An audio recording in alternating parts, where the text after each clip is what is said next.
Arakan আর্মিতে যারা মূলত মাংলোতে বিচরণ করছেন এবং এই 271 কিলোমিটার রেঞ্জটা কন্ট্রোলে নিয়ে নিয়েছেন, তারা ধীরে ধীরে টেকনফে ঢোকার চেষ্টা করছেন। এই আরাকান আর্মিদের লক্ষ্য খুব পরিষ্কার, রোহিঙ্গাদের বিরুদ্ধে। কোনো রোহিঙ্গাদের তারা সহ্য করতে পারে না। ভারতীয় কিছু ইউটিউবার, কিছু সবাই না, আবার কিছু ইউটিউবার, ভারতীয় কিছু ইউটিউবার মোটামুটি পাগলই হয়ে গেছে। কারণ ভিডিওর প্রথমে যে ক্লিপটি দেখতে পাচ্ছেন সেটা একটি ভারতীয় ইউটিউবারের। মোটামুটি বয়স অনেক হয়েছে, মাথা ঠিকঠাক কাজ করে না, তো সেজন্য এইরকম আবল তাবল বলে। কি করে?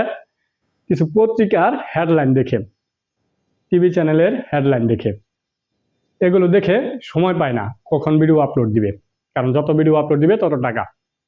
সেই জায়গা থেকে হেডলাইনটা দেখেই তারা ধরে নেয় এরকমটা হয়েছে, আর সেটা দিয়েই ভিডিও আপলোড করে দেয়। তারা ভিতরে আসলে কি হচ্ছে, কি হয়েছে, সেগুলো খোঁজার দরকার মনে করে না। সেই জায়গা থেকে এই ইউটিউবার একই কাজ করছে।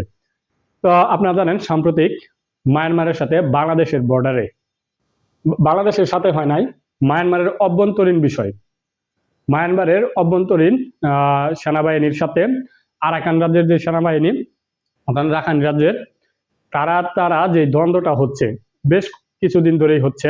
তো তারা চাচ্ছে আলাদা একটি দেশ গঠন করার জন্য, আরাকান আর্মি, তাদের রাখাইন রাজ্যটা নিয়ে।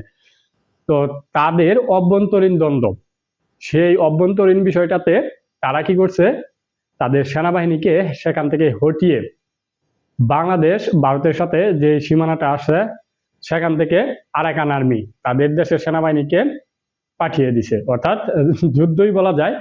সেখানে তারা নিজেরা ঝগড়া করে সেখানকার আর্মি সেখান থেকে পাঠিয়ে দিয়েছে। তো খবরের হেডলাইন হয়েছে যে বাংলাদেশ মায়ানমার সীমান্তের 271 না 230 এরকম হবে কিলোমিটার দখলে নিয়েছে আরাকান আর্মি। এখন এই ইউটিউবার গুলো দেখে কি মনে করতেছে, যে মনে হয় বাংলাদেশের সাথে দ্বন্দ্ব লেগে বা ঝগড়া লেগে সেই সীমানাটা তারা কি করছে, দখল করছে। এটুকু দেখেই তারা ভিডিও বানিয়ে ফেলছে। তাই তারা ধরে নিচ্ছে আরাকান আর্মি এখন কি করবে, চট্টগ্রাম দখল করবে। কি করবে? চট্টগ্রাম দখল করবে। তারা মন্ডু শহর দখল করছে, সেই জায়গা থেকে এসে এখন কি করবে, চট্টগ্রাম দখল করবে। তারা ধরেই নিছে আরাকান আর্মি বাংলাদেশ সেনাবাহিনী কিংবা বিজিবির সাথে ঝগড়া করছে, এটা মনে করছে। আসলে তারা জানে না যে তাদের অভ্যন্তরীণ কোন দল, তারা রাখাইন রাজ্য আলাদা করতে চায় সেটা। দ্বিতীয়ত কি বলছে? দ্বিতীয়ত বলছে আরাকান আর্মির প্রধান শত্রু রোহিঙ্গা, আর রোহিঙ্গাদের বাংলাদেশে জায়গা দিছে বলেই বাংলাদেশ আক্রমণ করবে কি আরাকান আর্মি।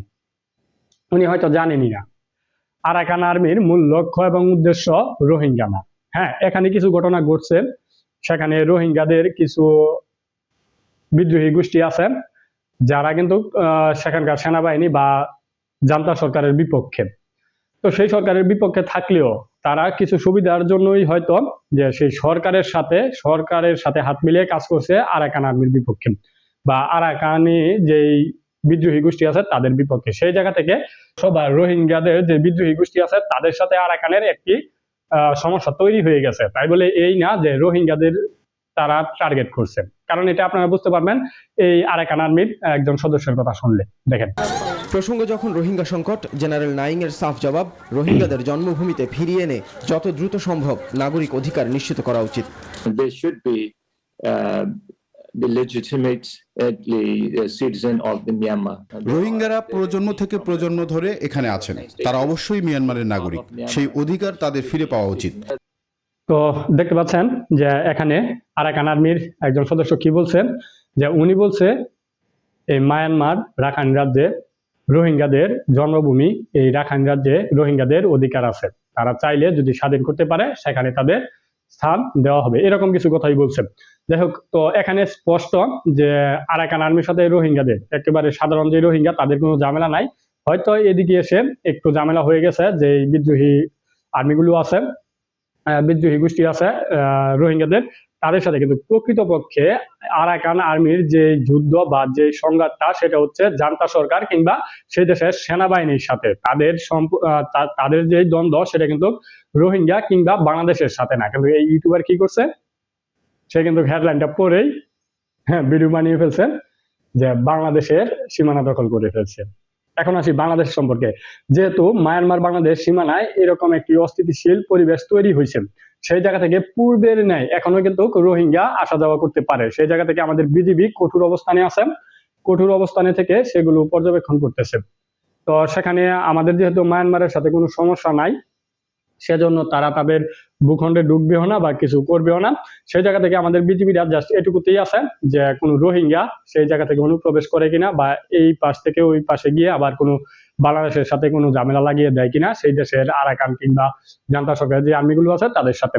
তো এইটুকুনি আমাদের বাংলাদেশের যে বিজিবি তারা টহল দিচ্ছে সেখানে, জাস্ট এটুকুই, আর কোনো কিছু নাই। আর আপনাকে বলবো, যদি দেখে থাকেন ভিডিওটি, তো একটু বুঝে পড়ে দেখে তারপর ভিডিও বানাবেন। কারণ বাংলাদেশ ভারতের মধ্যে যে সাধারণ জনগণ আছেন তারা কিন্তু একসুত হয়ে গাঁথা।